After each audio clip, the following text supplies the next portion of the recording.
დღეს ვისაუბრებთ ძალიან საინტერესო თემაზე, ფინანსები ასტროლოგიაში და ზოგადად როგორ შეიძლება ასტროლოგია და არა მარტო ასტროლოგია, არამედ ფსიქოლოგია და ამ ორი დარგის, ესე ვთქვათ, კომბინაცია დაგვეხმაროს ჩვენი პოტენციალის რეალიზებაში, თუმცა ფინანსური კუთხით, რადგან მე თვითონ გულწრფელად ეს თემა ძალიან მაინტერესებს და ვფიქრობ, რომ ქართველ ადამიანებსაც ძალიან აინტერესებთ, იმიტომ რომ ბევრი გამოწვევა და კითხვის ნიშანია.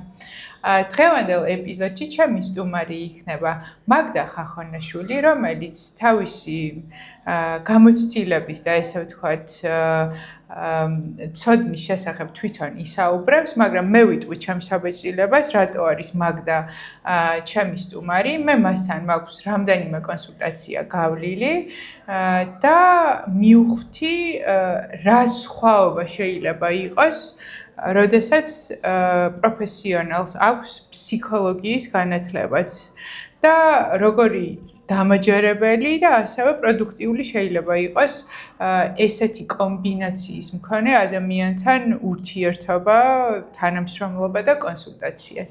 მაგდა, გაგვაცანი შენი თავი ჩემი აუდიტორიისთვის. პირველი შეხება მე და მაგდასი, ესე ვთქვათ, საჯარო, თუმცა ჩვენ ონლაინ დიდი ხანი ვიცნობდით აქამდეც ერთმანეთს და გისმენთ, რას გვეტყვი შენ შესახებ? დიდი მადლობა ელენე მოწვევისთვის. ძალიან მიხარია, რომ შენთან ერთად ვარ ახლა. მე ძალიან. ეს ერთად ვისაუბრებთ ასტროლოგიაზე და ფინანსების მიმართულებით. და მოკლედ ჩემს შესახებ მოგიყვებით, რომ სმენას ქონას წარმოდგენა თუ ვინ ვარ მე. თუ შეიძლება რომ მოკლედ ჩაატიო, არ ვიცი, მაგრამ ჩემთვის იმ ხელა ცოდნა გაქვს ორივე მიმართულებით, რომ აღთავანებული ვარ მოკლედ და მე ვარ ასტროფსიქოლოგი ამჟამად, ცხოვრობ გერმანიაში და მაქვს აუსბილდუნგი დამთავრებული სისტემური ფსიქოლოგიის გამავრცელებელ საზოგადოებაში. და ამჟამად ვაკეთებ პირად რუყებს, ძირითადად ონლაინ ვაკეთებ, რადგან გერმანიაში ვცხოვრობ და ასტროლოგიური მიმართულებით განვიხილავ ამ რუყებს. კი ბატონო, და აუსბილდუნგი რო განგვიმარტა მაინც რა არის? მე კი შენგან გავიგე, მანამდე არ ვიცოდი, მაინც გითხარი რა არის აუსბილდუნგი. გერმანიას აქვს ესეთი სასწავლო სისტემა, სადაც თეორიული ცოდნა და პრაქტიკული ცოდნა არის კომბინაციაში და ადამიანი რო დადის კოლეჯში და თეორიულად კონკრეტულ მიმართულებას სწავლობს, ასევე აქვს შესაძლებლობა იაროს კომპანიაში და ეს თეორიული ცოდნა უკვე პრაქტიკაში გამოგარია და ძალიან, ასე ვთქვათ, საჭირო და გამოსადეგი სფერო. და რამდენი ხანი გრძელდება ეს დაახლოებით?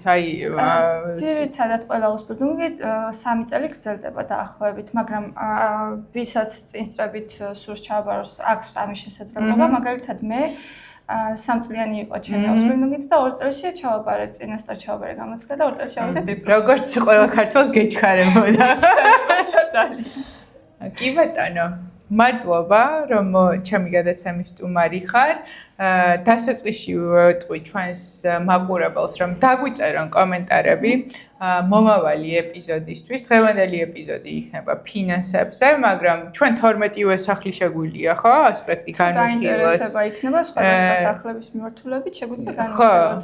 ფინანსები იმიტომ აურჩიეთ, რომ მე მიყვარს ეს თემა ძალიან და რაღაც მაყურებელიც ამ თემის ირგვლივ შემოვიკრიბა, განსაკუთრებით ამ ბოლო დროს, თუმცა ღია ვართ ნებისმიერი სხვა საკითხისთვის, რაც შეიძლება თქვენთვის იყოს საინტერესო, თუ აქ არ იქნები ონლაინ ჩავწერთ და ასევე თქვენს თუ დაგაინტერესებთ მაგდასთან კონსულტაცია, შეგიძლიათ ონლაინ ყველან არც საჭიროებს ფიზიკურ შეხვედრას, ახლა ჩვენს ონლაინ მქონდა და ინტელექტუალური ცოდნა და ინტელექტუალური გაცვლა, ჩემი აზრით, არ საჭიროებს პირად შეხვედრებს, ონლაინაც ძალიან კარგად შეიძლება გადასცი ადამიანს ეს ინტელექტუალური ცოდნა. ეს ჩემი ჩემი გამოცდილებაც ეს არის.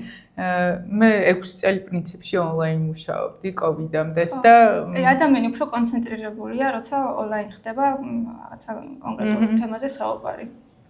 კი ბატონო, მაშინ დავიწყეთ დღევანდელი ეპიზოდი.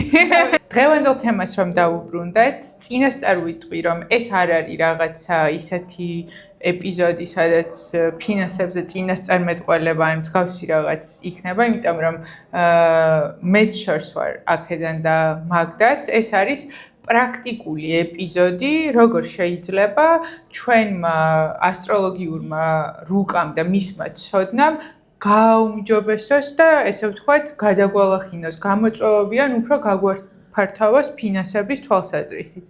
და აი საერთოდ ესე რომ ავიღოთ ჩემი დაკვირვება, მიყვარს ადამიანებზე დაკვირვება და სულ ვაკვირდებოდი მათ შორის ჩემ თავს, ჩემ გარემოსთან მიმართებაში, რომ აი რაღაცეები ჩემ ცხოვრებაში ფინანსების მიმართულებით მარტივად ხდებოდა ხოლმე, მაგრამ ვერ ვიტყვი, რომ შრომის გარეშე მე ძალიან შრომის მოყვარე ვარ და ვფიქრობ, რომ რაღაც პერიოდი workaholic-ის დამოკიდებულებაც მქონდა როგორც addiction-ი რა, მაგრამ ჩემ გარშემო ჩრომობდნენ ადამიანები და არანაკლებ დროს ძალისხმევას დებდნენ, მაგრამ აი მე ყოველთვის რაღაც ხვდებოდი ისეთ გარემოში, აი ვიტყვი.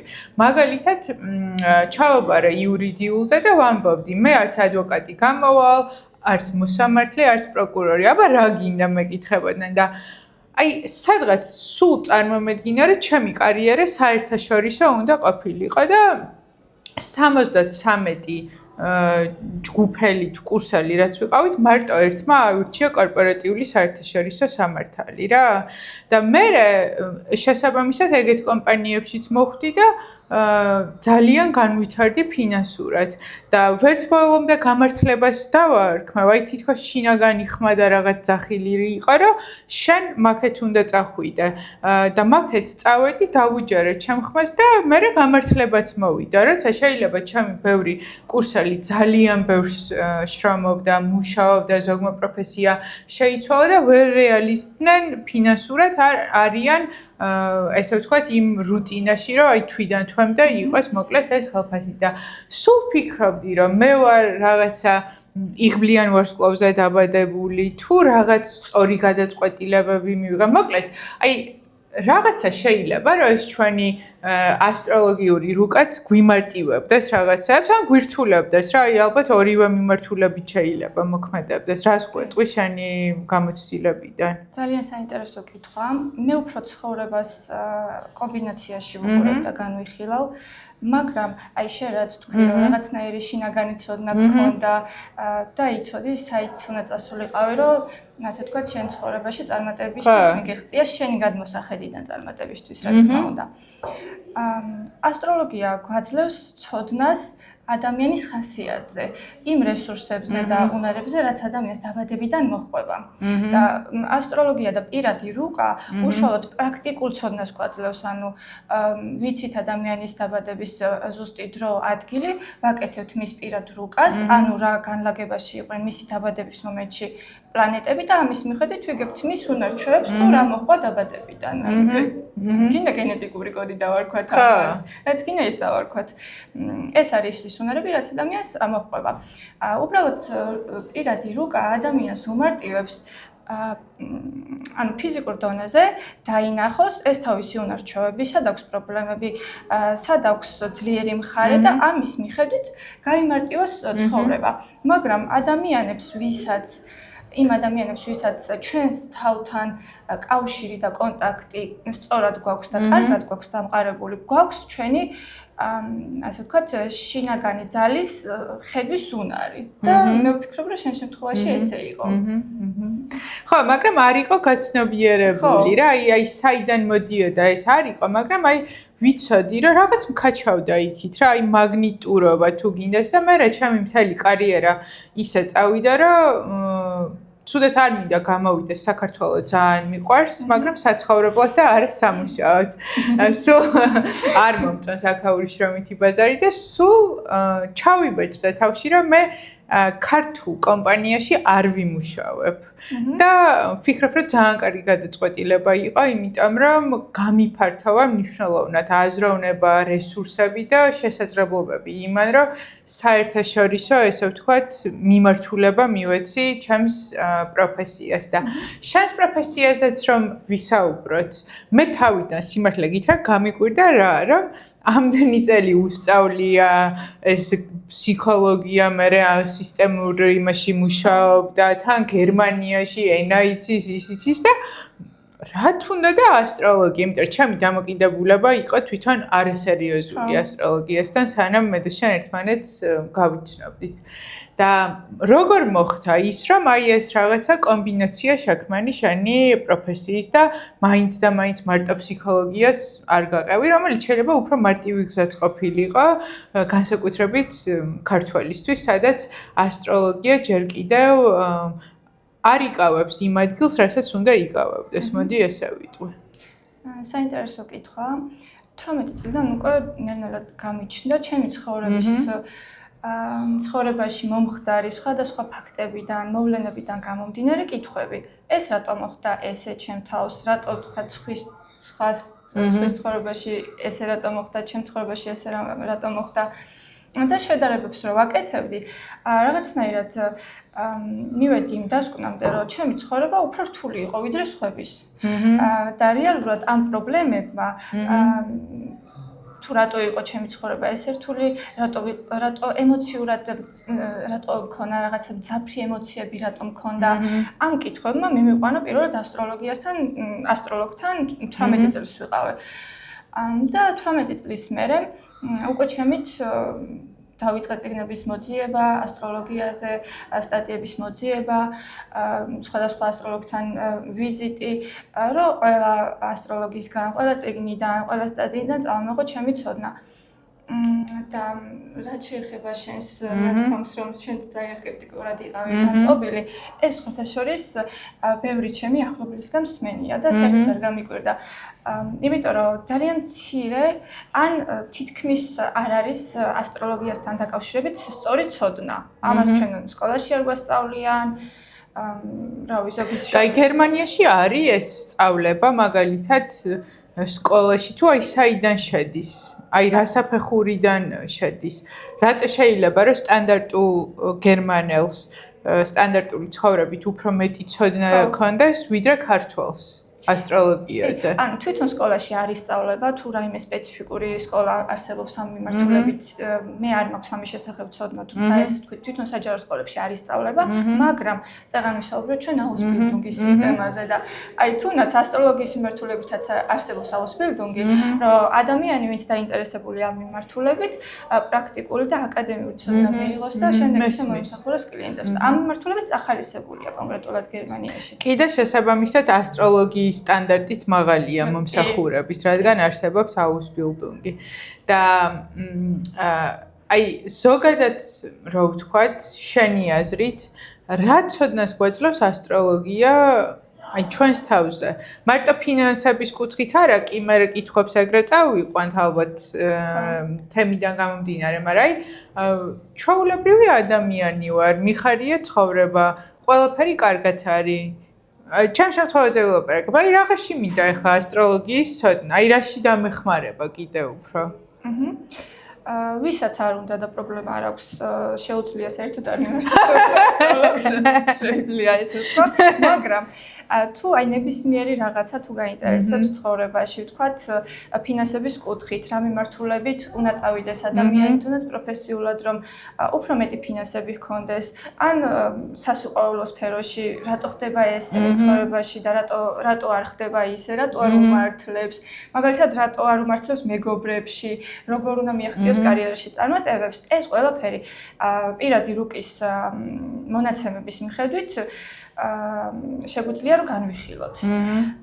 და თუ ადამიანს პრობლემა აქვს, ან არ აქვს და უბრალოდ დაინტერესებულია თავის ცხოვრებაში არსებული სხვადასხვა მიმართულებებით, რა ცოდნა და რა უნარჩვევები აქვს წამოღებული და რა რესურსები აქვს წამოღებული, როცა ის დაიბადა. მაშინ მე ვირჩევდი, რომ ასტროლოგთან ვიზიტი ძალიან დაეხმარებოდა.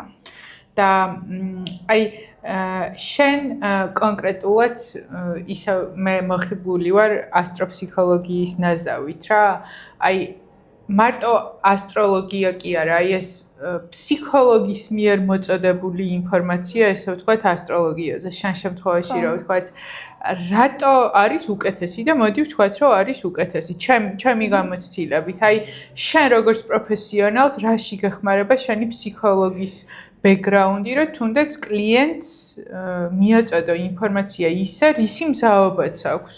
ვიღაცას შეიძლება არ აქვს მზაობა რომ პირდაპირ უთხრა რაღაც, ხო? და რაღაცა უნდა მოსინჯო ფონი. ან მაგალითად დემოტივაცია იყოს ისეთი რაღაც უთხრა ისეთი ფორმით. და აი შენ რითი გიმყარებს ფსიქოლოგიის background-ი ასტროლოგიაში? რას გიმყარებს ხო რა? კარგი კითხვა ძალიან. ფსიქოლოგია ძალიან მეხმარება, იმიტომ რომ აი თვითონ ამ სწავლის პერიოდში გამომიმუშავდა ინტუიციური ცოდნა და თანაგანცდა ადამიანის და ადამიანის ემოციებს ისე გრძნობ და ისე ვხვდები, აი უკვე 1 და 2 წუთი რომ აქვს ადამიანთან კონტაქტი, უკვე ხვდები რისთვის არის მზად. გარდა იმისა, რომ ასტროლოგიაში კონკრეტული კომბინაციები არსებობს იმისა, თუ ვთქვათ, რამდენად ძლიერი ფსიქიკა აქვს ადამიანს. ეს პრაქტიკული ცოდნა ასტროლოგიის მიმართულებით არსებობს, მაგრამ რაც შეეხება ფსიქოლოგიის ნაწილში, ამ კუთხით ძალიან მეხმარება პლუს კიდევ ფსიქოტიპების ცოდნა. სხვადასხვა ფსიქოტიპი გვაქვს ჩვენ ადამიანებს და სხვადასხვა რაღაცი თვარ დაინტერესებული შესაბამისად, იმიტომ რომ ეს ფსიქოტიპები არის ინტერესი და სურვილები. თუ რა სურვილები და ინტერესები გვაქვს ცხოვრებაში და აქედან გამომდინარე, შემიძლია მიუძღია ადამიანს მისი ფსიქოტიპიდან გამომდინარე. მესმის, ხო. მესმის რა გამოვცადე საკუთარ თავზე, მეც გუგამეს და ძალიან საინტერესო იყო ნამდვილად ეს კომბინირებული მიდგომა. და სანამ ფინანსებზე გადავალთ, ერთი კითხვა მინდა კიდე ასტროლოგიაზე რომ დაგისვა. აი რა არის ყველაზე დიდი მითი ასტროლოგიაზე ქართულ რეალობაში რა აი რას ხვდები ხოლმე ისეთ აი შაბლონურ ტექსტებს აი ჩვენ ვისაუბრეთ ვიდეოს ჩაწერამდეც რომ სიტყვა ფილოსოფოსიც კი შეიძლება არასერიოზულად აღიქვან ქართულ საზოგადოებაში და რაღაც დამცინავი სიტყვა იყოს რა და აი ასტროლოგიაზე ჩერეული დამოკიდებულებებია და ერთი მითი რომელსაც დაანგრევდი ამ ეპიზოდით რა იქნებოდა ყველაზე ცნობილი მითი რაც გამიგია არის ის რომ კითხაობას ადარებენ ასტროლოგიას, რასაც ამ წამსვე დავანგრევდი. იმიტომ რომ ეს არ არის, ეს არის საუკუნეების მანძილზე შეგუებული ცოდნა, რომელიც დამტკიცებულია პრაქტიკაში, იყენებდნენ ჩვენი მეფეებიც და სხვა ქვეყნის მეფეებიც საუკუნეების მანძილზე და ისე გეგმავდნენ ომებს და ასე შემდეგ, მნიშვნელოვან გადაწყვეტილებებს ისე იღებდნენ. და სულაც არ არის, ასე ვთქვათ, ცრუ მეცნიერება, როგორადაც ეხლა არის მოხსენიებული. ესეც ჩემი აზრით, ჩემი პირადი განმოსახედიდან არის მითი და ყველაზე დიდი მითი არის მაინც ის, რომ კითხაობასთან ასოცირდება. რასაც მე ასე არ ვუყურებ, იმიტომ რომ მიუხედავად იმისა, რომ რაღაც გარკვეულ ჩარჩო არის მაინც ეს რუკა, თუმცა ამ ჩარჩოში გასაძრომი ადგილები არის, ჩარჩო არის იმ ნაწილში, რომ გვაქვს რაღაც კონკრეტული ასპექტები, რასაც უკვე ცხოვრებაში მოვლენები მოაქვს და გასაძრომი ამ ჩარჩოდან არის ის, რომ ჩვენ შეგვიძლია ეს ცხოვრებისეული მოვლენები, რაც განპირობებული იყო ჩვენთვის, შევცვალოთ დამუშავების გზით. და ნუ სხვადასხვა ასპექტებს აქვს სხვადასხვა დამუშავების გზები, რა თქმა უნდა. მესმის. ხო. მე მიხარია თითქმის ყველაფერი დავამუშავე, მეგობრა. აი ეგ მომწონს რომ ჩარჩო არის რომელიც კარებებით არის ანუ შეგიძლია რომ გაცდე და გააფართოო და არა ის რომ მართლა ამ ყუთში იჯდე და ამ ყუთს ვერ გაცდები თუმცა ეგ მითი რაც შენ თქვი მეც ვეთანხმები რომ მითია მაგრამ აქვს თავისი ადგილი იქიდან გამომდინარე რომ ასტროლოგობის სტანდარტი არ არის რაღაცნაირად მაღალი და შესაბამისად ამ სფეროში მოქმედი ადამიანები ჩემ თავზე ვიტყვი, ყველა ადვოკატს კარგი რეპუტაცია არ აქვს და ზოგადად ადვოკატების რეპუტაციას ადაბლებს რა. მე რატო არ მინდა და ადვოკატობა რომ ჩავაბარე, იმიტომ რომ ადვოკატი არ წარმომედგინა კარგ პროფესიონალად, წარმომედგინა რომ იტყუება, აი რაღაცა ესეთ ადამიანად. ეხლა კოუჩინგში გადავედი და აქაც ვხვდები კიდევ ერთი კოუჩი, აი ეს მითი არის, რომ რა უსწავლი არ, ჩემზე კი არა, ზოგადად ბაზარზე ვამბობ და ზუსტად მაგიტო უნდა დავსხდეთ და ვისაუბროთ, რა უნდა იყოს სტანდარტი და რა მოლოდინი უნდა ქონდეს ადამიანს თუნდაც ასტროლოგთან ურთიერთობისას ან კოუჩთან ურთიერთობისას. რომ გადავიდეთ სიუხვეზე და სიმდიდრეზე და ფინანსებზე და არ დავიწყოთ საუბარი რაზე, იცი? მე საქართველოში ბევრ ქართველს რატო აქვს დაძაბული ურთიერთობა ფინანსებთან გასაგებია ისტორიიდან გამომდინარეც რა, რომ იქ საბჭოთა კავშირი, უძრავი ქონება არ შეიძლება და რაღაცა, მაგრამ მაგას რო გავცდეთ, აი ზოგადად ქართველებს რატომ აქვს ჩვენი აზრით ასტროლოგიის ჭრილში აი ფინანსებთან და ფულთან რაღაცა ეს დუხჭირი დამოკიდებულება რა. აი მე ხშირად ვსაუბრობ ფულის თემაზე, მაგიტო კომენტარები მომდის, რომ ქრისტიანი უნდა იყოს გაჭირვებული და აი რაღაცა ესეთი შაბლონები, რომელიც ბავშვობიდან მოგვსდევს და რაღაცა ერს გვაქვს საერთო ასტროლოგიური, არ ვიცი, დამოკიდებულება ესეთი თუ აი რა ხდება შენი აზრით? ძალიან საინტერესო კითხვა. ზოგადად ასტროლოგიაში, როგორც სხვადასხვა მიმართულებაში, მაგალითად იურიდიული მიმართულებით, სხვადასხვა განზომილებები არსებობს და სხვადასხვა მიმართულებები, ასევე ასტროლოგიაში. და ქვეყნის ასტროლოგიაც ცალკე არის, პიროვნული ასტროლოგია ცალკე, ასევე ტრანზიტული ასტროლოგია, რაც მომავლის პროგნოზირებას ეხება და აქედან გამომდინარე ალბათ კითხაობის თემაც აქტუალური. ასევე სამედიცინო ასტროლოგია არსებობს. მე ხარ რადგან ქვეყნების ასტროლოგიაზე არ მუშაობ და ამ მიმართულებით არ ვარ იმდენად ჩახედული, რამდენადაც პიროვნული მიმართულებით ვიცი და პირად რუკებს ვაკეთებ და ამ მიმართულებით შემიძლია ვთქვა, რომ ამომწურავი ცოდნა შემიძლია მივცე ადამიანს. აი ესე კონკრეტულად ქვეყნების ასტროლოგიაზე ვერ ვისაუბრებ, მაგრამ ამის შესახებ მაქვს ცოდნა, რომ თვითონ საქართველოს რუკა, რომელიც დამოუკიდებლობის აღდგენის დღეს შეიქმნა და ამ რუკას იღებენ ასტროლოგები, საკმაოდ რთული არის. დღე უნდა ყველა და ქვეყნის ასტროლოგი რომ გადაგვეჩაჩებინა დღე ცოტა. ხო, თუნდაც ჩვენ ვიდეოს ჩაწერამ ვისაუბრობდით, რომ აგვისტოს ომის დროსაც ცაზე საქართველოს რუკისთვის ისეთი ტრანზიტი შეიქმნა, რომ პირდაპირ ომის შეგვეძლო თავი აგვერიდებინა, პოტენციალში შეგვეძლო. და აი, კარგი, მოდი ინდივიდუალურზე ვისაუბროთ. ასტროლოგიური რუკა გაძლევს თუ არა დაძაბულობას ფინანსებში. აი შეიძლება ისეთი რუკით დაიბადა, რომ ფინანსებში იყო დაძაბული. კარგი. მოკლედ უფრო პრაქტიკულ ნაწილზე რომ გადავიდეთ და ესე თეორიას გავცდეთ. პრაქტიკულ ჭრილში თვითონ პირადი რუკა დაბადების დროის და ადგილის მიხედვით რასაც ვადგენთ, გამოიყურება ისე რომ არის 12 ნაწილად დაყოფილი და თითოეული პირველიდან მე-12-მდე თითოეული ასე ვთქვათ სექტორი სხვადასხვა სფეროს ადამიანის ცხოვრებაში განკარგავს. მეორე სახლი, ასე ვთქვათ, სახლებს მეორე სექტორი, ჩვენ მე მგონი ვიდეოშიც დავურთავთ თვითონ პირად რუკას და კი, ჩემ პირადი რუკა იქნება. უკეთესად გაიგებენ, ანუ რაზე ვსაუბრობთ ახლა ჩვენ? აი ამ ნაწილში ალბათ. ხო. თვითონ მეორე სექტორი არის პასუხისმგებელი ადამიანის ფინანსებზე.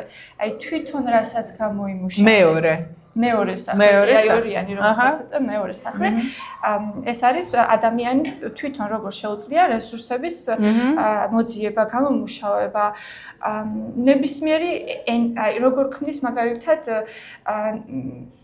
როგორ არის პრაქტიკული ცხოვრებაში, რამდენი ენერგია აქვს, როგორ შეუძლია სიყვარულის გაცემა, მაგალითად როგორ იკვებებოდა ბავშვობაში და აი მეორე სახლი მოკლედ რესურსებს, ადამიანის რესურსებს და ადამიანის ენერგიებს განკარგავს და იმის მიხედვით თუ ამ მეორე სახლში, მეორე სექტორში, რომელი პლანეტები ხდება, იმის მიხედვით შეგვიძლია ვიმსჯელოთ ადამიანს რა რესურსები გამოყვა დაბადებიდან. ანუ რაში არის ძლიერი, რაში არის სუსტი, შეგვიძლია იმიტომ რომ ანუ ორი პლანეტები ერთმანეთთან ან დაძაბულ, ან ჰარმონიულ ასპექტებს ქმნიან და ისინი ეხმარებიან ან ხელს უშლიან ერთმანეთს, მოკლედ რომ ვთქვათ და შესაძლებელია მეორე სექტორის მიხედვით გავიგოთ ადამიანს როგორ შეუძლია რესურსების გამომუშავება. კარგი, მოდი ახლა გადავიდეთ რაღაც ბუნებრივად ჩემ მეორე სექტორზე, ანუ ჩემ ასტროლოგიურ რუკაზე და ოღონდ ფინანსების ჭრილში. აი რომ დავივიწყოთ ერთმანეთს ვიცნობ, იცი ჩემი ვიდეოები. აი ამ ყველაფრის მიღმა რა სიტყოდი, რომ ჩემი მეორე სახლი, მეორე ასპექტი როგორია? ანუ რა შესაძლებლობები მაქვს, რა გამოწვევები მაქვს? კი ბატონო. ეხლა მე ელენას რუკა მაქვს თან გახსნილი და ასეთან ვისაუბრებ. შენ შემთხვევაში მეორე სექტორი, მეორე სახლი იწყება მშვილდოსნის ზოდიაქოთი.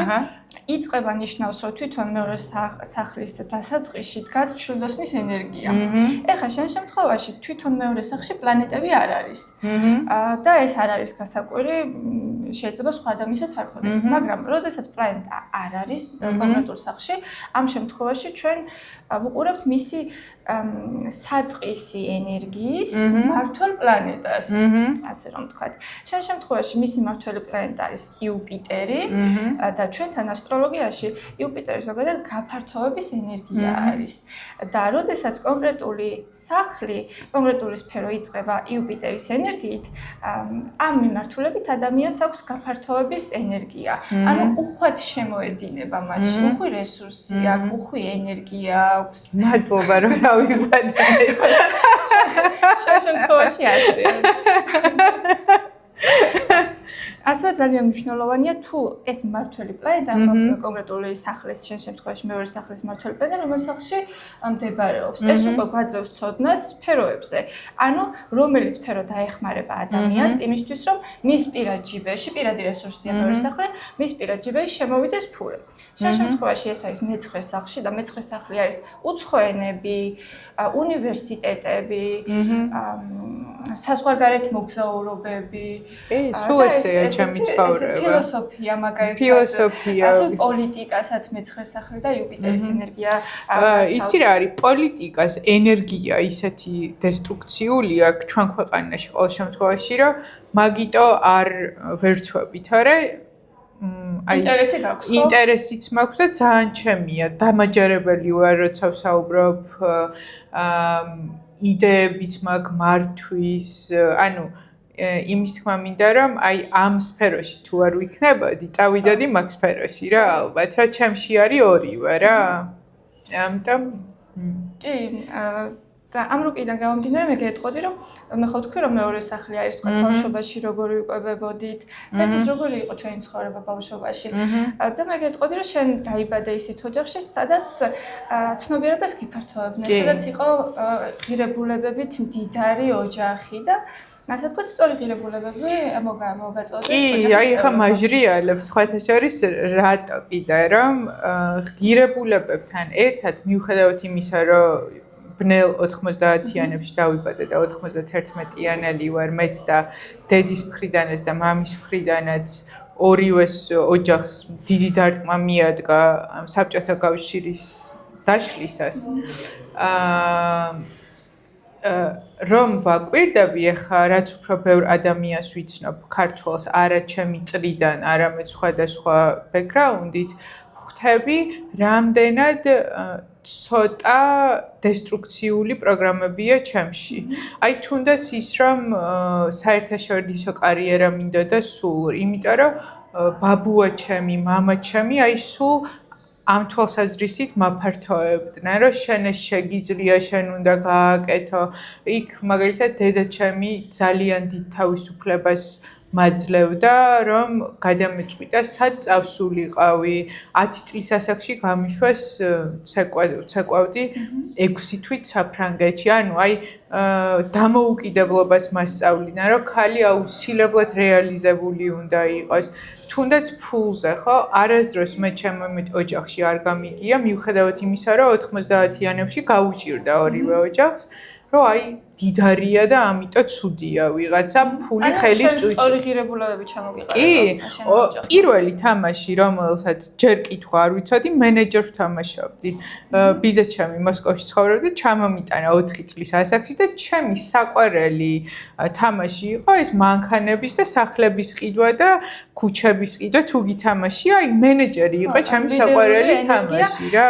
ეს თვითონ ამოწმებს ის ფაქტი, რომ იუპიტერი ლომის ზოდიაქოში ხდება აქთან შენთან და ლომის ენერგია ზოგადად ლიდერული ენერგიაა და იუპიტერი თვითონ პლანეტა ხო აფართოებს რომელშიც ხდება იმ ენერგიას და აი ეს შენ შემთხვევაში ესე გამოიხატა. ხო, და აი ახლა მე ჩამოვწერე ჩემი რაღაც თვისებები და მაინტერესებს შენ თუ დაინახავ მან რა აი თვისებაზე უფრო კიდე ერთი არის რომ ძალიან მარტივად ვითვისებ ტექნოლოგიებს კომპიუტერულს და მაინტერესებს თან რა აი მაგალითად ხო არის რომ ადამიანს ხელოვნური ინტელექტი ზოგს აშინებს მე მგონია რომ ჩემთვის შეიქმნა იმდენად მიმარტივებს ცხოვრებას და ისე კარგად ვადაპტირდები და ასე იყო სულ ვისაც Windows დასაყენებელი ქონდა მე მთხოვდნენ და ანუ აი ეხლაც რა აი სახლშიც თუ არის სადმე გაუგებრობა ტელევიზორთან ან რაღაცასთან მიმართებაში აი თანდაყოლილი ნიჭი მაქვს მოკლედ ტექნოლოგიებზე მიყვარს ასევე აწყობა და დაშლა ესეთი რაღაცაების. მაინტერესებს ეს შეძენილი მაქვს თუ მან სადღაც ჩანს ეს შენი ხედვით. ზოგადად ტექნოლოგიებს რომ განვიხილავთ ურანს უნდა შევხედოთ. და მე-11 სახლის ენერგიას. შენთან ამ შემთხვევაში ურანი და ნეპტუნი ერთმანეთს უერთდებიან და შემდეგ აღმავალი კვანძი ამ ცხოვრების მისიას უერთდება ეს ორივე პლანეტა და სავარაუდოდ შენ შემთხვევაში გათამაშდა ეს კომბინაცია ისე რომ შენ ამ ცხოვრებას შენ მისიის შესრულება დაიწყე ასე ვთქვათ ურანისეული სფეროებით.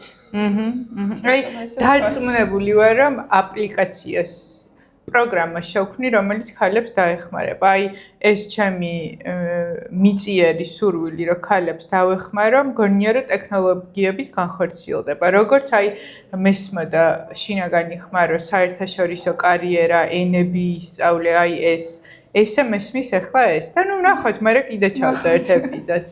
და აი მაგალითად რაც შეეხება თვისებებს. აი ცნობის მოყვარე ვარ ძალიან, ცალსახად ლიდერი ვარ და თან როგორც მე ვხედავ და მომისმენია შეფასებას, იძულებითი ლიდერი არ ვარ, რომ აი შემოვალ და ეხლა მე უნდა ვიყო აქ ლიდერი. რაღაც ბუნებრივად მოდის. ხო, აი უცბად რომ დაგვიფაროს იმან მიწის რა დაიწყოს, მე ვიქნები ორგანიზატორი, რომ აი როგორ დავტოვო. ეგეთი ტიპი ვარ ზოგადად და ავტომატურად ნდობას ვიწევ ადამიანებში, ყოველ შემთხვევაში უმეტესობაში. გიჟდების სწავლაზე, აი რაც შეიძლება რომ ბევრი ვისწავლო და მე გავაზიარო. აი ამას გამოვყოფდი რა. საერთაშორის მშილდოსნის ენერგია არის კონკრეტული ცოდნის დაგროვება და შემდეგ გაზიარება და შენ შემთხვევაში ამ გაზიარებითაც ცოდნის გაზიარებით ფინანსების დაგროვება შეიძლება. მაგრამ აქვე რომ გავშალოთ შენი რუკის ფინანსების მიმართულება, არ უნდა დაგვაიწყდეს ის, რომ თვითონ ანუ მართველი რაზეც ვსაუბრობთ იუპიტერი, შენთან ცოტა დაზიანებულია. მახსოვს ხო ეს რომ მითხარი და ეგეც გვითხარი რას ნიშნავს, ხო? კი, და რაში გამოიხატება ახლა ეს? ის პირველი საფეხური იყო, ასე ვთქვათ, რომ იუპიტერი არის შენი მეორე სახლის მართველი, ნიშნავს იმას, რომ შენი ფინანსები იქნება, ვთქვათ, რომ უნივერსიტეტი დაამთავრე, რა დიპლომიც გაქვს, იმ მიმართულებით იმუშავე, ესეთი კომბინაციაც არის. მაგალითად, უცხო ენაზე მუშაობა, მაგალითად, ლექტორობა და ასე ფინანსების გამომუშავება, მაგალითად, პოლიტიკაში წასვლა, მაგალითად, საზღვარგარეთთან მუშაობა, უცხო ენებზე, უცხო კულტურებთან მუშაობა. მაგრამ ის ასპექტები, რასაც იუპიტერი ქმნის, დამატებით ერთ-ერთს აძლევს ამ მიმართულებას შენს რუკაში და ყველა სრუკაშიც. და ეხლა კონკრეტულად შენსაც განვიხილავ. როცა დაზიანებულია კონკრეტული სახლის მმართველი, ეს ნიშნავს, რომ ადამიანს კი აქვს სამმართველობით რესურსები, მაგრამ შეიძლება არასწორად გამოიყენოს მომენტებში, ან ცოტა გაუჭირდეს ამ რესურსებთან ბოლომდე წვდომა. აი მაგალითი რო გითხრა? აი მაგალითად შენ ხო ინფორმაციას აგროვებ, ცოდნას აგროვებ და მე ადამიანებს უზიარებ. შეიძლება შენ შემთხვევაში იყოს ისე, რომ შენ უზიარებ და ისეთ ადამიანებს შენ ცოდნას, ვინც საკმარისად მადლიერი არ არის. ანუ რესურს ტყუილად ხარჯავდა. რესურს ტყუილად ხარჯავდა იუპიტერის სფეროში. კი, არის ეს უამრავი. ხო, ეუბნებოდი ადამიანს დაგეხმარები ამ მიმართულებით და არ უნდა და აი შენ უფრო მოტივირებული ხარ მაგალითად რომ დაეხმარო და თვითონ ადამიანს არ უნდა, ან არ იმსახურებს შენგან. აი ესეთი რაღაცები შეიძლება ხდებოდეს. ხდებოდა, ეხლა იშვიათად ხდება, იმიტომ რომ გაცნობიერებული მაქვს, რომ ჩემში არის ეს მოზღვავებული სურვილი დახმარების ისეთი ადამიანებისთვისაც, ვისაც არ უნდა დახმარება, ან თვითონ იცის, როგორ უნდა დაეხმაროს თავისავს და პლუს რომ მე რო ვეხმარები, მე მოლოდინი მაქვს მადლიერების, ან ისიც დამეხმარება, ან ანაზღაურებით შეიძლება, ანუ ესე არ არის, რომ დავეხმარე და ჩემი ენერგია გავეცი რა. რისი თქმა მინდა, რომ მე თუ შედეგს ვერ ვხედავ, რომ მე რომ მას მოვუყევი ეს ინფორმაცია, მე იმან ნაბიჯი გადადგა, მე ბრაზდები რა და მე არავის უთხოვია ეს ჩემი დახმარება და რას ბრაზდები, ხო? აი თავიდან კოუჩინგზე გულწრფელად რო ვთქვა, რადგან ქართულ ბაზარზე დავიწყე მუშაობა, რიდი მქონდა, რომ აი ეს ფასი ღირს ჩემი უცხოურ ბაზარზე არ მაქვს, ეს არ არსებობს.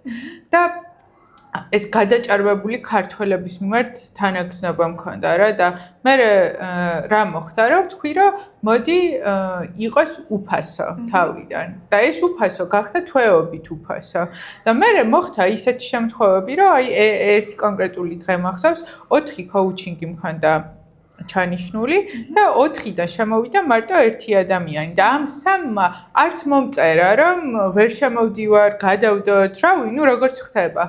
და მე ეს გავბრაზდი ძალიან ჯერ იმათზე, მე ჩემ თავზე და მივხვდი რომ არ არის საჭირო ამდენი რესურსის გაუფასურება და მოდი დაეხმარე მართლა იმას, ვისაც სჭირდება, ის თანხასაც გადაიხდის, თუ არ გადაიხდის, გეტყვის რომ ეხლა არ შემილია და ანუ ეს ადამიანურობა კი არ დამიკარგავს, ან მაგალითად იქნება გამიკეთებს თვითონ კონსულტაციას რაშიც შეუძლია ან YouTube-ზე დამიწერს კომენტარს ამ მნიშვნელობა აქვს ხო ანუ ბევრი რაღაცით შეიძლება შენ რო გასცემ ენერგიას იმან უკან დაგიბრუნოს და მე მივხვდი რომ ეს ჩემი ენერგიის გაფრთხილება იმხელა ენერგიას მაძლევს და საკუთარ თავს ვაფართოვებ რა რეალურად და პირად ურთიერთობებშიც დავიწყე აღარ გავცემ, როცა არ ჭირდებათ. აი ახლა ბოლო შემთხვევა იყო, რომ ჩემმა ქმარმა გუგამ ავტომატურად ჩამთო რაღაც პროექტში, რომელიც არ არის ჩემი რა. მაგრამ იმიტომ რომ სულ ვეხმარებოდი ყველაფერში, ჩამთო და მე გავბრაზდი, რატო ჩამთო და გუშინ თუ გუშინ წინ წყნარად უთხარი, მე ჩემ გარეშეც კარგად გააკეთებ და მე არ მინდა, რომ მხოლოდ მხარს დაგიჭერ თუ მეტყვი. და კაია და გამოვედი და მომეწონა, ანუ რა ჩემი ენერგია დარჩა იმისთვის, რაც რეალურად მაინტერესებს, რაც გამაფართოებს. ამიტომ მაგ დაზიანებას ვაღიარებ, იუპიტერის დაზიანებას, რომ მართავდა ჩემი ცხოვრების 34 წელი. ეხლა ვარ 35 წლის. აი ეს ერთი წელი ძალიან დამუშავებული მაქვს. შემომეპარება ხოლმე ვერ ვიტყვი რომ არ არსებობს, მაგრამ თითქოს მომწმებს, აბა მივხვდი ახლა რა, უნდა გაუფრთხილდე ენერგიას და უფრო სტაბილური ხდება ჩემი ენერგია ჩემთვის.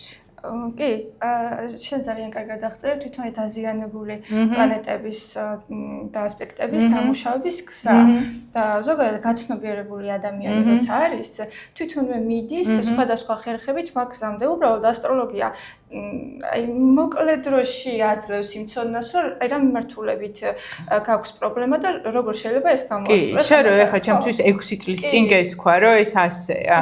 მე ხო მაშინვე დავიწყებდი ამაზე მუშაობას. შეიძლება 20 წლის რო ვიყავი, მაშინ გეთქვა. რეალურად ეს ჩემი დაზიანებული იუპიტერი რა აღმოჩნდა, იცი, მე ჩვევაგან ვივითარე ამ ჭარბი დახმარების, რომლის ახლა გადასწავლა მიწევს. და როცა შენ პატარა ასაკიდანვე იცი, რომ ეს შეიძლება შენი გამოწვევა იყოს, ჩვევად აღარ შეიძენ ამ დაზიანებულ, ესე ვთქვათ, ასპექტს, როგორც სხვა რა. ხო, და გაჩნობიერებული იქნები ბავშვი. მე იმდენი დრო, რესურსი ფული, ურთიერთობები მაქვს დაკარგული, იმიტომ რომ აი ეს ჭარბად მოვედი, ყველას მე უნდა დაგეხმაროთ და ბოლოს ჩემ თავს. ძალიან კარგი საკითხია ხსენე, იმიტომ რომ მაგასაც შევეხო. აი ადრეული ასაკიდან პირადი რუკის გაკეთება და იმ რესურსების აღმოჩენა და უნარების აღმოჩენა, რაც ადამიანს უკვე აქვს რამდენად მნიშვნელოვანი, აი თუნდაც ბავშვობიდან მშობლებისთვის იქნება ეს საინტერესო და რატო? აი მაგალითად მე ჩემ მაგალითზე ვიტყვით, ჩემი და ჩემი დის მაგალითზე. ერთი და იგივე ოჯახში დავიბადეთ, გავიზარდეთ, ერთი და იგივე მშობლები ყავდა, მაგრამ მე როცა რუკაში მთვარე მაქვს დაზიანებული პირად რუკაში, მე ვარ უფრო ემოციური და ჩემი დედასთან ურთიერთობა უფრო სენსიტიურია. აქედან გამომდინარე თქვა დედა ჩემს როს ცოდნოდა რომ მე ბევრად სენსიტიური ვარ, დაზიანებული მაქვს მთვარე, ჩემთან სხვა მიდგომა არის საჭირო. იქნებოდა კარგი იმ ნაწილში, რომ მე უფრო ნაკლები პრობლემა მექნებოდა, თქვა ემოციური კუთხით და უფრო მალე დავამუშავებდი ამ ნაწილს და არ მომიწევდა მე წლების მანძილზე ხან ასტროლოგიაში, ხან ფსიქოლოგიაში და ხან სხვადასხვა მიმართულებაში ამ ინფორმაციის ძიება, თუ როგორ მეპოვნა გამოსავალი ჩემთვის და რომ შევადაროთ შედარებისთვის ჩემი და რომელიც იგივე ოჯახში დაიბადა და გაიზარდა, მას მთვარი არ აქვს დაზიანებული, სულ ჰარმონიაში აქვს და შესაბამისად არანაირი ემოციური დისბალანსი არ აწუხებდა თავიდანვე და მშობლებისთვისაც ძალიან საინტერესო იქნება იმ ნაწილში, რომ მიდგომა თვითონ კი მყავს 2 შვილი, კი მყავს 3 შვილი, კი ერთი და იგივე ოჯახში არიან, კი ერთი და იგივე მშობლები და პირობები და ხო გარემო აქვთ, მაგრამ მათ სხვანაირი უნარები, სხვანაირი ფსიქოტიპი, სხვანაირი რესურსები და სხვანაირი მიდგომა სჭირდებათ. და ეს ძალიან მნიშვნელოვანია. მესმის და აბსოლუტურად ხვდები, რასაც ამბობ. და ეხლა აი ცოტა პირიქით სცენარი რო გავათამაშოთ. აი ჩვენ ვისაუბრეთ, რომ დაზიანებული რო გაქვს, შეიძლება დაამუშაო. მაგრამ აი მაგალითად ადამიანი დაიბადა ფინანსების თვალსაზრისით, იდეალური ასტროლოგიური რუკა აქვს და ყველაფერი ისე როგორც უნდა იყოს, მაგრამ ვერ ცხოვრობს მაინც თავისი პოტენციალით რა. აი არის საერთოდ ესეთი შესაძლებლობა, რომ რუკაში ხარ ძალიან დაალაგებული და ჰარმონიაში ფინანსებში, მაგრამ ისეთ ოჯახში დაიბადა, რომ წაგლეკეს, ფული ჭუჭყია, ფულის გეშინოდეს და აი შეიძლება, რომ ესე ვთქვათ, ცხოვრებამ ისე დაგამუშავოს, რომ შენი პოტენციალით ვერ იცხოვრო? ძალიან კარგი კითხვა, იმიტომ რომ 50% და ზოგი შემთხვევაში მეტიც არის გარემო, ქვეყანა, ოჯახი თუ სად დავიბადებით. მარტივი მაგალითი რომ ვთქვათ, მიქელანჯელო რო ვთქვათ, არ დაბადებულიყო კონკრეტულ დროს კონკრეტულ ოჯახში, ვერ იქნებოდა მიქელანჯელო. ანუ ადამიანები კი მოვდივართ რაღაცა უნარებით, რასაც ასტროლოგია ძალიან კარგად, რაზეც ასტროლოგია კარგად გვეწვის ინფორმაციას, მაგრამ როგორ განვავითარებთ, გარემო რამდენად მოგცემს ამის შესაძლებლობას, ეგ სხვა საკითხია. ეხლა მე მაგალითად ხო გერმანიაში ვცხოვრობ და მყავს გერმანელი მეგობრები და ჩემთვის ეხლა რამდენიმეს უთხოვია და გამიკეთებია რუკა მათთვისაც და რომ ვაკვირდები ის ასპექტი, რაც ჩემ შემთხვევაში ან ქართველების შემთხვევაში, ასე ვთქვათ, ასე გამოიხატება მათ ცხოვრებაში და ძალიან დიდ პრობლემას უქმნით. იმათ ცხოვრებაში ასე მძაფრად არ აღიქმება, იმიტომ რომ თვითონ ცხოვრების დონე არის უფრო სხვანაირი, გარემო არის სხვანაირი და უფრო ნაკლები პრობლემა აქვს მათ ცხოვრებაში. ამიტომ გარემო თალსახად ძალიან მნიშვნელოვანია. კი, ამიტომ უნდა ფსიქოლოგიურადაც დავამუშავოთ თავი, მიუხედავად იმისა, ასტროლოგიური რუკა რას გვეუბნება, ხო? შეიძლება გვეუბნებოდეს, რომ იღბლიანი ხარ და ყველაფერი კარგად იქნება, მაგრამ ისეთი გარემო გყავდეს, რომ ვერ ხედავდე ამ შესაძლებლობებს და ჩაკლული იყოს შენში, ესე ვთქვათ, ეს პოტენციალი რა. აი, ზუსტად მაგიტა მომწონს შენი პროფესიის კომბინაცია, რომ შეგიძლია ორივე მხრიდან მიუდგე ადამიანს და ძალიან გაფართოებული ცოდნა შესთავაზო. კი, ანუ ძალიან ბევრი ფაქტორები არის გასათვალისწინებელი, როცა ადამიანს თავის პიროვნებაზე ინფორმაციას ვაწვდით. და ეს ასტროლოგიის პრაქტიკული ცოდნა, რაც თვითონ რუკაში ჩანს და პლუს ის ფსიქოლოგიური ცოდნა, რაც მე გამაჩნია, კომბინაციაში ძალიან მეხმარება, როგორ მივუდგე ადამიანს და როგორ გადავცე მის შესახებ ინფორმაცია და სწორად გავიგო ზალბა როგორ აქვს მას. რამდენად შეუძლია ამის ამ ინფორმაციის ეხლა გადახარშვა, ასე ვთქვათ და სწორად გამოყენება. ერთი-ორი სიტყვით მინდა შევეხოთ манифестациას და ასტროლოგიას რა თვალსაზრისით გეტყვი. манифестациას ძალიან ხშირად ადამიანები იყენებენ ფინანსურ ნაწილზე, რომ ფინანსები გაუმჯობესდეს, ქართველების გამოწვევა არის ფინანსები და შესაბამისად უნდათ რომ დაალაგონ ფინანსები და მესმის. მაგრამ მე რასაც უყურებ ქართულ სივრცეში კონტენტს ძალიან არ მომწონს ესეთი მიდგომა, რომ დღეს მთვარე არის ამ ფაზაში ჩემი სიტყვით ვამბობ, დაჯექით, დაწერეთ ფურცელზე, ცეცხლი წაუკიდეთ და სამყარო გამოგიგზავნით, დაელოდეთ. აი არ მომწონს, როცა ადამიანს ეუბნებიან, რომ არ იმოქმედო. მე თვითონ, შენ ხო მითხარი, რომ ასტროლოგიურ რუკაში გაქვს ეს დასამუშავებელი. მე მთვარის ფაზას კი არ ველოდები, მე მოქმედებას ვიწყებ, ჩემ ენერგიას ვუფრთხილდები, ვაკვირდები, რესურსებს ვანაწილებ. და მინდა რომ შენი, როგორც ასტროფსიქოლოგის აზრი მითხრა, манифестация ასტროლოგიურად არის თუ არა უმოქმედობა. აი, როგორ ხედავ რა შენ თვითონ? ეს ჩემი პირადი აზრი შემიძლია ვთქვა, რომ უმოქმედობა გამოსავალი არც ერთ სიტუაციაში არ არის. манифестация სუსხო მიმართულება, ასტროლოგია სუსხო, მაგრამ აი ჩემი გამოცდილებიდან გამომდინარე შემიძლია ვთქვა, რომ გარკვეულ ნაწილში დაგეგმარების ნაწილში, ანუ თავიდან манифестация შეიძლება იყოს დამხმარე საშუალება. რომ სწორად წარმოვიდგინოთ თუ რა გზა გვინდა გავიაროთ და რა შედეგი გვინდა მივიღოთ ამ კუთხით და მიმართულებით, მაგრამ მხოლოდ манифестация და რაღაცების გამეორება და რაღაცების წარმოდგენა და სახში ჯდომა უბრალოდ რაც არ უნდა დადებითი და ჰარმონიული ასპექტები გქონდეს არ მოიტანს შედეგს. და ამიტომ მოქმედება ყოველთვის მნიშვნელოვანია იმის მიუხედავად ჰარმონიული ასპექტები გვაქვს თუ უარყოფითი და კიდევ ერთი რამ მინდა უთხრა შენს მსმენელებს, რომ შეიძლება ძალიან ბევრმა იცის თუ როგორ უნდა გააკეთოს პირადი რუკა და ნანახიც აქვთ და არსებობს უარყოფითი და დადებითი ასპექტები და არ მინდა რომ შეეშინეთ, როცა ამ წითელ ხაზებს დაინახავენ, იმიტომ რომ ეს წითელი ხაზები ან უარყოფითი ასპექტები არის ქმედების ენერგია. შეიძლება დადებითი ასპექტები, ანუ ცხოვრებაში, დადებით ასპექტებს ცხოვრებაში შემოჰქონდეს იღბალი კონკრეტული მიმართულებით, მაგრამ თუ ადამიანს აქვს იღბალი და სახში დაჯდება და იტყვის, აი მე იღბალი მაქვს ამ მიმართულებით ფინანსური კუთხით და სახში უნდა ვიჯდე. ესე არ მოვა მოკლედ და ეს კონკრეტულად უარყოფით და დაძაბული ასპექტები პირიქით შეიძლება რაღაცა საქმეს რთულად ვაღწევ, რაღაცა მიზანს რთულად ვაღწევ და რთული გზა მაქვს ამ კონკრეტული მიმართულებით, მაგრამ ეს არის ქმედების ენერგია. აი სწორედ ამიტომ ისტორიაში ძალიან ბევრი ადამიანია, მილიონერი და მილიარდერი, რომელმაც ძალიან ბევრჯერ, ასე ვთქვათ, სცადა რაღაცა, რასაც აკეთებდა და რაშიც გახდა უკვე წარმატებული და ფინანსები რაშიც დააგროვა და ბევრჯერ არ გამოუვიდა. იმიტომ არ გამოუვიდა, რომ ჰქონდა სავარაუდო დაძაბული ასპექტები და ეს იყო ქმედების ენერგია მარმის შესაძლებლობა სახში დამჯდარიყო და მოკლედ იმოქმედა, სცადა და ამის შემდეგ გამოუვიდა. ანუ რაღაცა როგორც მივხვდი, ეს უარყოფითი ასპექტი, წითელი ხაზი არის თითქოს ტრანსფორმაციის შესაძლებლობა, ხო? რომ აი გამოიყენოს კატალიზატორად იმისთვის, რომ გადალახო და რომ გადალახა, აი როგორც ჩემ შემთხვევაში რა ვთქვა, რომ ეს ენერგია რო ჩემკენ მოუმართა, ჩემი ცხოვრება შეიცვალა, ისეთი მარტივი გახდა და ჩემ გარშემო ადამიანებიც ისე შეიცვალნენ და ისე მიმარტივებენ ცხოვრებას, რომ გაცემაზე კი აღარ ვარ, მიღებაზე ვარ და რეალურად ამ დაზიანებული იუპიტერის დამუშავება ჩემ შემთხვევაში გამოვლინება პოვა იმაში, რომ ცხოვრება მარტივია. აღარ ვიბრძვი.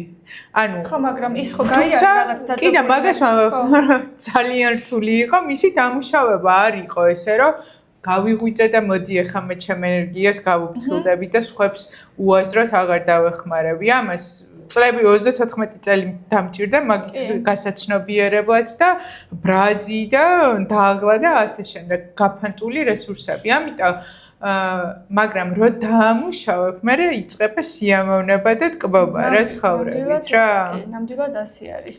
რთული შეიძლება იყოს კონკრეტული მიზნის მიღწევა, მაგრამ აი ესე თქვა წითელი ხაზები მისვენელისთვისაც რომ მარტივი იყოს მოსახვედრად, არის ქმედების ენერგია და ინტერესი არის. ანუ ამ მიმართულებით აქ ადამიანის ინტერესი და არასვენებს ენერგია ამ მიმართულებით უნდა რომ ჩადოს ეს ენერგია და რეალურ შედეგზე გავიდეს და იმ ადამიანებს, ვისაც რუკაში შეიძლება უფრო მწვანე ხაზები, ამდებითი ასპექტები ჰქონდეს, იმათ არ ქონეთ ამხელა ქმედების ენერგია და ამხელა ინტერესი. იმიტომ რომ უკვე ისედაც მაგრამ ეს სულ ესე არ მოუვათ, ანუ სულ სახში ჯდომით არ მოუვათ. ყველაფერს უნდა შენურჩუნება, განვითარება და მოძრაობა რა ესე ვთქვათ რა. საკუთარ თავზე მუშაობა. კი ბატონო, ორი კითხვა მაქვს შენთან. ერთი არის რომ მე დღემდე სკეპტიკურად ვუყურებ რას აპლიკაცია მქონდეს ტელეფონში და დილით გავიღვიძო და პირველი შევამოწმო რას მთავაზობს ასტროლოგიური დღე და არ გავიდე სახლიდან. იმიტომ რომ რაღაცა ეგრე არ შემიძლია ცხოვრება რა. მაგრამ ჩემ გარშემო ადამიანები იყოფიან ორ კატეგორიად. ერთი არის, რომელსაც აქვს ტოქსიკური მიჯაჭვულობა ასტროლოგიაზე და მეორე არის ადრე როგორც ვიყავი მე აბსოლუტური უარყოფა და განზიდულობა. აი რა არის დაბალანსებული და ჰარმონიული დამოკიდებულება შენი გადმოსახედიდან? ჩემი გადმოსახედიდან შემიძლია ვთქვა, რომ ტრანზიტული ასტროლოგია ძალიან ფართო მიმართულება ასტროლოგიაში და ძალიან გამოსადეგიც. ოღონდ იმ შემთხვევაში თუ რაღაცა სერიოზული გადაწყვეტილების წინაშე დგას ადამიანი, მაგალითად არ იცის როდის დაარეგისტრიროს ბიზნესი, არ იცის რამდენად შესაფერი სიტყვა ქორწინებისთვის, ამ ბავშვის გასარჩენა და ასე შემდეგ. მნიშვნელოვანი საკითხები შესაძლებელია ასტროლოგთან კონსულტაციის გზით უფრო სწორად დაიგეგმოს, ისეთ დღეს დაიგეგმოს, რომ უკვე მე წარმატება ჰქონდეს იმ კონკრეტული მიმართულებით და აი თვითონ თუნდაც ბიზნესი როცა რეგისტრირდება, აი ამ კუთხით რომ გავშალოთ ეს საკითხი, როგორც ქვეყნებს აქვს თავიანთი რუკა, ბიზნესის რეგისტრაციის წუთი და წამი არის ამ ბიზნესის დაბადების დრო, როგორც ადამიანებს გვაქვს, როგორც ქვეყნებს გვაქვს დაბადების დრო, ამ ბიზნესის დაბადების დრო ეგ არის და შესაბამისად უკვე ის მისი პირადი რუკა მთელი ბიზნესის არსებობის მანძილზე ახდენს გავლენას. თუ როგორ წარმატებას მოიდას, თუ სად იქნება პრობლემა და ასე შემდეგ. ეხლა ჩემ ციგნის კლუბს უნდა გავუკეთო ინსტაგრამის გვერდი და ისეთ დღეს დავარეგისტრირებ, რომ კარგი გავივლი შენთან კონსულტაციაზე. ხო და მაყურებლებსაც და მსმენელებს ამას ვურჩევდი ჩემი გადმოსახედიდან.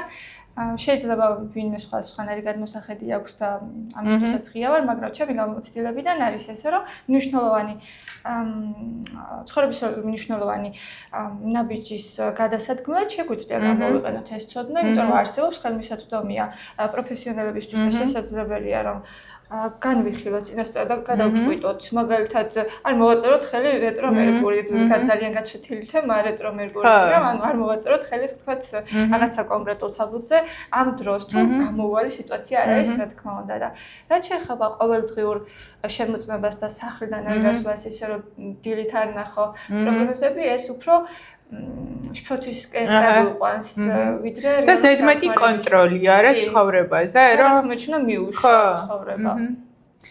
კი ბატონო, ერთი კითხვაც დამრჩა, რადგან ფინანსებზე ვსაუბრობ, ერთი კითხვა არა, უამრავი კითხვაა, მაგრამ რაღაცნაირად რომ შეგვიძლია მე შევხვდეთ და ჩავწეროთ, რომ მაყურებელს ძალიან თუ იქნება ინტერესი მაგალითად სხვა მიმართულებითაც დაგვიწერეთ კომენტარებში და ჩვენი ეპიზოდის ბოლო კითხვა ამ ეპიზოდის ოღონდ, იმიტომ რომ დარწმუნებული ვარ, რომ მომავალში კიდე სხვა ეპიზოდებიც გვექნება, სხვათა შორის ინსპირაცია გახდება თქვენი კომენტარები ამ ვიდეოზე, ამიტომ ხო რას urჩევდი იმ ადამიანს ან ადამიანებს, ვინც დღეს ფინანსური გამოწვევების წინაშე არიან, საიდან დაიწყონ? როგორც ასტროფსიქოლოგის გადმოსახედიდან, ვურჩევდი რომ თავიანთი დაბადების ზუსტი დრო თუ იციან, ძალიან დაეხმარებათ პირადი რუკის შედგენა და თავიანთი რესურსების ნახვა, როგორც ჩვენ განვიხილეთ, შენი მეორე სახელის საკითხები თუ როგორ ან ცხოვრებაში როგორ შემოდის, საიდან შემოდის მათ ჯიბეში ფული, როგორ შეუძლიათ ფინანსური მიმართულებით ცხოვრების დაბალანსება და რა მიმართულებით უნდა წავიდნენ და რა მიმართულებით არ უნდა წავიდნენ. თუმცა ეს არ არის ასე ვთქვათ ჩარჩო და შემოსაზღვრა ესეთი ძალიან ფართო მიმართულებები შეიძლება იყოს. პირველს ამას ვურჩევდი. მე ვურჩევდი რომ აუცილებლად თავიანთ თავებს კითხონ და მართლა რეალურად ის გააკეთონ რაც უნდათ. კი ბატონო. ძალიან დიდი მადლობა, ძალიან საინტერესო იყო და ვფიქრობ სასარგებლო. კიდევ ერთხელ გავიხსენეთ, ან რა შესაძლებლობები მაქვს და რა გამოწვევები და დასამუშავებელი რაც მაქვს, მე პირადად კიდევ უფრო ყურადღებით ვიქნები, რომ უკანად არ დამაბრუნოს. ხო, ერთია რომ იუპიტერს დაზიანებულს დაამუშავებ, მაგრამ მეორეა რომ შეიძლება ისე უკან გადავარდა და დაუბრუნდე ძველ შაბლონებს რა. ამიტომ გაცნობიერებული და დამკვირვებელი თვალი ყოველთვის საჭიროა ჩვენს ცხოვრებაში. დიდი მადლობა და დროებით. დიდი მადლობა.